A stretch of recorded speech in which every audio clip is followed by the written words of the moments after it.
Welcome in. Who was the silhouette in the Proudfoot window that the neighbor saw shortly after 11:30 p.m. on February 25th? Was it Sebastian? Was it KP? Or was there someone else in the house? Kind of spooky, right? A lot of things have been. Lights at 3 a.m., a car, a silhouette in the window. It's really creepy. This is Crime Time Buzz, and I'm Jaye, your host. This is for entertainment purposes only and not to be taken as fact, but speculation, theory, and my opinion. I'm going to play a short audio clip, and I want us to listen to what was being said about the silhouette in the Proudfoot window a little after 11:30 p.m. The Proudfoot neighbor Bobbie is sharing the details of what she had heard and what was seen on camera the day Sebastian was reported missing, February 26th. A little backstory. The timeline changes because that first hour of Sebastian being missing, KP told the neighbor she fell asleep on the couch until 11:30 p.m. when she woke up to the thud. Sebastian was still up. He told KP he was fine. His lights go off. KP goes to her room. Her lights go off. No mention of the dog sleeping or being put in the pen or the 3-hour call, but strange because then a silhouette appears in the window. Listen. There's no reason why she would lie.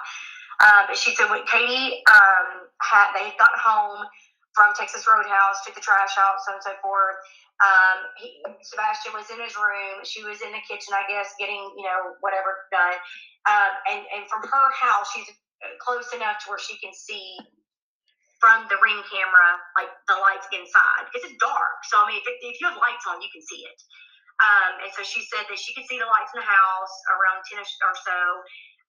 Then Katie told her that Sebastian was in her room. She was in the kitchen. She said, "You need to go to bed."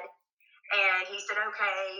And she goes in the living room and does whatever, watches TV. She says she was studying. I don't know. Whatever, doesn't matter. She's in the living room for whatever reason. And she told my neighbor that she fell asleep and say that again. You broke up. Say it again. You broke up. This funk, and she yelled across the house and said, "Sebastian," and he said, "Yes, Mom," and she said, "Are you okay?" He said, "Yes, I'm fine, I'm good, go to bed." And she said, "Okay." So she gets up, and my neighbor said you can actually see his light go off, her walking across the house, her light go off, and then a silhouette come up to the window for a minute, and then everything just goes black. What time was that again? Because you cut out. I'm sorry, I know my son was calling me. Okay, so she woke up around 11:30 is what she told my neighbor, that she woke up about 11:30, and apparently he was still up. So mysterious, right? A thud at 11:30 p.m., which we knew. Well, we knew there was a thud, but the time has changed. But isn't that just so weird? So KP wakes up at 11:30 p.m. to a thud. Sebastian's still up. His lights go out. She goes to her room. Her light go out. A silhouette appears in the window. There for a minute, and then everything goes black.